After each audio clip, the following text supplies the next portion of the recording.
Hello everyone, welcome to અશ્વમેઘ Vidyalaya. Myself ફિરદૌસ Sheikh. તો મિત્રો આજના વિડીયોમાં આપણે યુનિટ 2 વિશે અભ્યાસ કરીશું અને યુનિટ 2 ની એક્ટિવિટી 4 વિશે અભ્યાસ કરીશું. એક્ટિવિટી 4 પહેલા આપણે થોડી એક્ટિવિટી 3 જોઈ લઈએ. તો એક્ટિવિટી 3 છે read the process teaching buttons. તેના અંદર આપણને જરૂરી વસ્તુઓ જોઈએ needle, thread, buttons and piece of cloth. તો મિત્રો આ જે સ્ટેપ્સ છે તે આપણે સોય દોરાની પ્રોસેસ છે, જે સોય દોરો લઈને આપણે સોય દોરાની મદદથી આપણા શર્ટની અંદર બટન કઈ રીતે આપણે સ્ટીચ કરીએ છીએ તેની પ્રોસેસ છે. તો તમે આ પ્રોસેસ તમારે રીડ કરવાની છે અને આપણને બધાને સોય દોરો અને તેનાથી આપણે બટન કઈ રીતે સ્ટીચ કરી શકીએ તે પ્રોસેસ આપણને આવડે છે. તો તે પ્રોસેસ તમારે આ રીડ કરવાની છે. ત્યારબાદ જો activity 4 read the dialogue.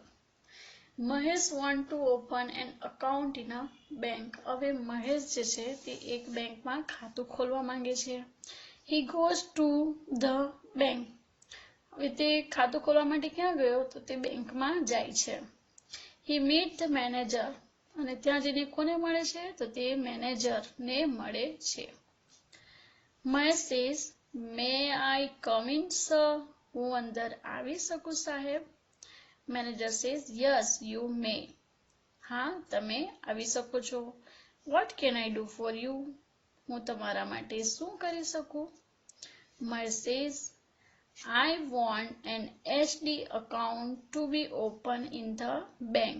Mahesh કહે છે કે મારે બેંકમાં એચડી ખાતું ખોલાવવું છે. Manager says okay take this form fill in the detail. હવે મહેશને મેનેજર કહે છે કે સારું આ ફોર્મ લો અને બધી માહિતી ભરો. Mahesh says sir I have fill up the form. Mahesh કહે છે કે સાહેબ મેં ફોર્મ ભર્યું છે. Manager says now paste your photograph and sign it. હવે તારો ફોટોગ્રાફ ચોંટાડીને સહી કર. Mahesh says here it is. આ રહ્યું. Manager says how much money do you want me to deposit. તું મારી પાસે કેટલા પૈસા જમા કરવા માંગે છે? મહેશ સેઝ ₹500. મહેશ કહે છે કે 500 રૂપિયા. Manager says okay now give your form and money to the cashier. સારું હવે તારું ફોર્મ અને પૈસા કેશિયરને આપ. He will give you a passbook. તે તને એક પાસબુક આપશે. Mahesh says thank you sir. આભાર સાહેબ. આ હતું કન્વર્સેશન મહેશ અને મેનેજરની વચ્ચે કે મહેશ એસડી અકાઉન્ટ બેંકમાં ખોલવા માંગે છે અને તેના માટે તે મેનેજરને મળે છે અને બંને વચ્ચે આ ટાઈપનું કન્વર્સેશન થાય છે. હવે મિત્રો જુઓ પેજ નંબર 19 ની ઉપર study the form fill in the details your teacher will help you. તો આ ટાઈપનું કંઈક ફોર્મ મહેશને મેનેજર દ્વારા મળે છે, જે તમને બુકના પાછળના પેજ નંબર 21 પર પણ જોવા મળે છે. તો મિત્રો ચાલો આપણે ફાસ્ટ જોઈ લઈએ એના અંદર ડિટેલ્સ કઈ કઈ છે. Students bank of India. આ ટાઈપના ફોર્મ તમને નોર્મલી જ્યારે તમે બેંકમાં ખાતું ખોલાવો ત્યારે તમને આ ટાઈપના ફોર્મ જોવા મળે છે, જેની અંદર ઘણી બધી ડિટેલ ફિલ કરવાની હોય છે. સ્ટુડન્ટ્સ બેંક ઓફ ઇન્ડિયા, ત્યારબાદ અકાઉન્ટ નંબર જે તમારી પાસબુકની ઉપર હોય, પરંતુ આ ફોર ઓફિસ યુઝ ઓનલી, એટલે કે બેંકના જે ઓફિસર હોય તેના દ્વારા આ બધી ડિટેલ ફિલઅપ કરવામાં આવે છે. ત્યારબાદ કસ્ટમર ટાઈપ. તો કસ્ટમર ટાઈપમાં આપણે પબ્લિકમાં ટીક કરીશું. ત્યારબાદ તમે મેલ હોય તો મિસ્ટર અને ફિમેલ હોય તો મિસ ની અંદર આપણે રાઈટ ટીક કરીશું. ત્યારબાદ છે સિનિયર સિટીઝન. સિનિયર સિટીઝન એટલે કે પુખ્ત વયના વ્યક્તિ, તો આપણે પુખ્ત વયના વ્યક્તિ 60 યર્સથી ઉપરના વ્યક્તિ સિનિયર સિટીઝન કહેવાય છે. એટલે આપણે આની અંદર ટીક ન કરી શકીએ કારણ કે આપણે તો નાના છીએ હજી, એટલે આપણે ટીક કરીશું માઇનરની અંદર. ત્યારબાદ જુઓ અહીં નેમ, તો અહીં નેમમાં તમને ઘણા બધા બોક્સીસ દેખાય છે, જેમાં પહેલા લખ્યું હોય ફર્સ્ટ નેમ, ત્યારબાદ મિડલ નેમ અને લાસ્ટ નેમ. તો એક્ઝામ્પલ તરીકે અહીં મેં લખ્યું છે મોહન, એટલે કે વિદ્યાર્થીનું બાળકનું નામ, ફર્સ્ટ નેમ એટલે કે તેનું પોતાનું નામ મોહન, અને ત્યારબાદ મિડલ નેમ એટલે કે આવશે એના ફાધરનું નામ, તો અહીં લખ્યું છે રાજુ, અને ત્યારબાદ આવશે લાસ્ટ નેમ એટલે કે તમારી સરનેમ, તો તે છે પટેલ. આ રીતે તમારે બી તમારી સરનેમ, મિડલ નેમ અને ફર્સ્ટ નેમ આ રીતે ફોર્મમાં લખવું. ત્યારબાદ છે નેમ ઓફ ફાધર, તો અહીં આવશે ફાધરનું નામ, તેના ગ્રાન્ડફાધરનું નામ અને સરનેમ. ત્યારબાદ ઉપર જુઓ મિસ્ટર, મિસ, મિસિસ, અધર, તો રાજુ મેલ તો મિસ્ટર. ઓકે. ત્યારબાદ ડેટ ઓફ બર્થ, તો અહીં મિત્રો તમે જુઓ પ્રથમ બે બોક્સમાં તમારી ડેટ, બર્થ ડેટ આવશે, ત્યારબાદ બીજા બે બોક્સમાં તમારું મંથ, અને બાકીના 4 બોક્સની અંદર તમારું યર, એટલે કે 1998 હોય, 1999 હોય, તે રીતે તમારે આ બોક્સની અંદર લખવું. ત્યારબાદ જેન્ડર, તો જેન્ડરમાં મેલ છો ફિમેલ છો તે બંનેમાંથી આવશે. હવે મોહન મેલ છે તો તેનું જેન્ડર આવશે મેલ. અગર તમે ગર્લ્સ છો તો તમે લખશો ફિમેલ. Nationality Indian. ત્યારબાદ આવશે મધર્સ મેઇડન નેમ, એટલે મધરનું નામ. ત્યારબાદ એ મેરિડ, અનમેરિડ, રાજુ મેરિડ છે, અનમેરિડ છે. ત્યારબાદ મોહન મેરિડ છે, અનમેરિડ છે. તો હવે રાજુ જે છે તે તો મોહનના ફાધર છે, એટલે આપણે ડિટેલ કોની ફિલ કરીએ? રાજુની. સ્ટુડન્ટની ડિટેલ ફિલ કરીએ, એટલે કે મોહનની ડિટેલ ફિલ કરતા છે અહીં, એટલે અહીં આપણે લખીશું મોહન મેરિડ, અનમેરિડ તે વિશે ડિટેલ આવશે. ત્યારબાદ મિત્રો જુઓ કે મોહનના રેસિડેન્શિયલ એડ્રેસ, એટલે કે તેનું સરનામું. તો આ રીતે આપણે મોહનનું સરનામું લખ્યું છે. તમારે પણ આ રીતે સરનામું લખવું તમારું. ત્યારબાદ અહીં એડિશનલ ડિટેલ્સ, એટલે કે ઇન્કમ, એની ઇન્કમ કેટલી છે તે લખવું. ત્યારબાદ મંથલી ઇન્કમ, રિલિજિયન એટલે કે હિન્દુ છે, મુસ્લિમ છે, ક્રિશ્ચન છે, શું છે તે આપણે લખવું, તો હિન્દુ. ત્યારબાદ કેટેગરી, એટલે કે જનરલમાં હોય, ઓબીસીમાં હોય, એસટી એસટી તો આપણે લખીશું. તેવી રીતે એજ્યુકેશન ક્વોલિફિકેશન આપ્યું છે તો તે રીતે એની અંદર ટીક કરવું.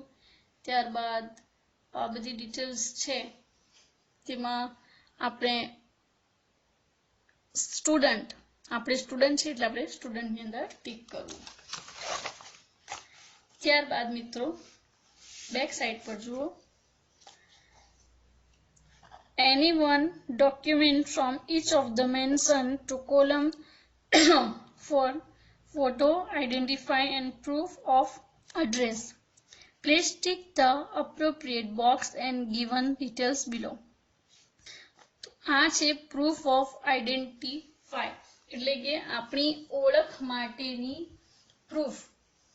તો એની અંદર આપણે for students residing with relative address proof or relative along with their identity proof, તેની અંદર આપણે ટિક કરીશું.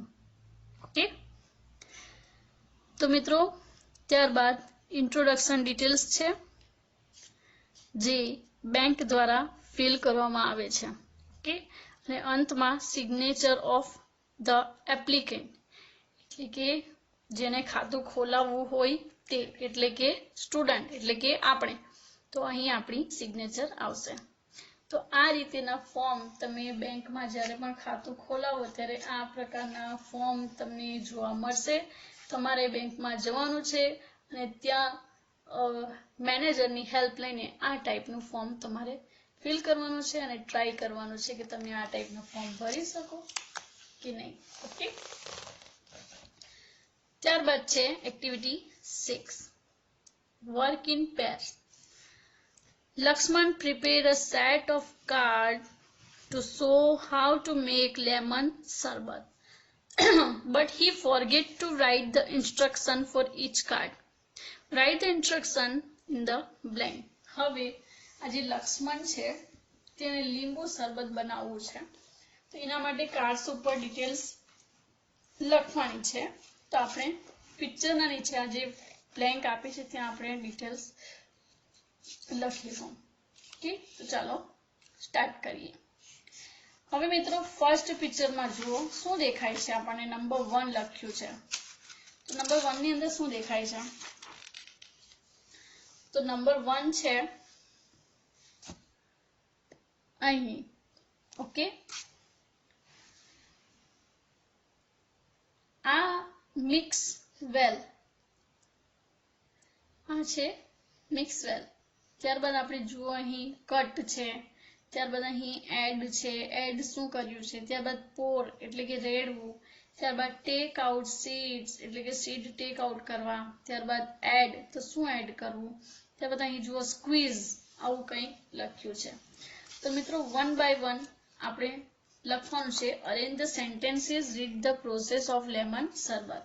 તો આ ઓલ્ટરનેટ થઈ ગયા છે, તેને આપણે પ્રોપર સિક્વન્સમાં અહીં લખીશું કે ફર્સ્ટ પ્રોસેસ શું હોય જ્યારે આપણે લેમન શરબત બનાવીએ ત્યારે. તો ચાલો નંબર 1 આપણે જોઈએ. અહીં એક્ઝામ્પલ તરીકે આપ્યું છે, Lakshman poured some water in the glass. Okay, એટલે કે આ નંબર 1 છે, Lakshman poured some water in the glass. ત્યારબાદ નંબર 2 શું આવશે? He cut the lemon into half. Cut the lemon into half. Okay, તો અહીં આપણે લખી શકીએ, અહીં તમે નંબર 1. ઓકે, ત્યારબાદ નંબર 2. ત્યારબાદ છે number 3. He squeezed each half piece into the glass. Okay, એટલે કે આ નંબર 3. ત્યારબાદ number 4, he took out the seeds from the glass. Take out seeds from the glass એટલે આ નંબર 4. ત્યારબાદ number 5, he added some sugar એટલે કે આ નંબર 5 છે. ત્યારબાદ છે he then added a little salt. હવે little salt એડ કર્યું છે. હવે અહીં લખ્યું છે સુગર, રાઈટ. હવે સોલ્ટ એટલે કે આ નંબર 6. ત્યારબાદ he mixed the શરબત well એટલે કે નંબર 7. ઓકે, તો આ રીતે લક્ષ્મણના લીંબુ શરબત બનાવવાની ટોટલ પ્રોસેસ આપણને અહીં દેખાય છે, જે આપણે આ રીતે અહીં લખીશું. ઓકે મિત્રો, ત્યારબાદ જુઓ પાછળ. Answer the following question. તો આપણે ઝડપથી answer the following question જોઈએ. What did Lakshman use to mix sugar? તો આન્સર છે Lakshman used a spoon to mix sugar. Spoon to mix sugar. How much of sugar did Lakshman add? કેટલી sugar એને add કરી? Lakshman added 1 spoon of sugar. ત્યારબાદ છે at what time did Lakshman use a spoon?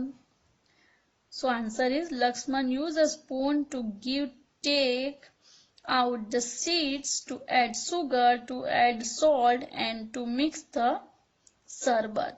તો આટલા time એને સ્પૂનને use કરી. What did Lakshman do after squeezing the lemon? So after squeezing the lemon, Lakshman took out the seeds from the glass. એટલે કે શરબતમાંથી લીંબુના બીજા એણે બહાર કાઢ્યા. Why did Lakshman add salt in it? Lakshman add salt for taste. એણે salt શરબતમાં કેમ use કર્યું, કેમ નાખ્યું? તો એણે શરબતમાં મીઠું એટલે કે salt ફક્ત ટેસ્ટ માટે નાખ્યું. તો આ હતી આપણી આજની એક્ટિવિટી 6. ઓકે, તો હવે પછીના નેક્સ્ટ વિડીયોમાં આપણે એક્ટિવિટી 7 અને 8 વિશે અભ્યાસ કરીશું.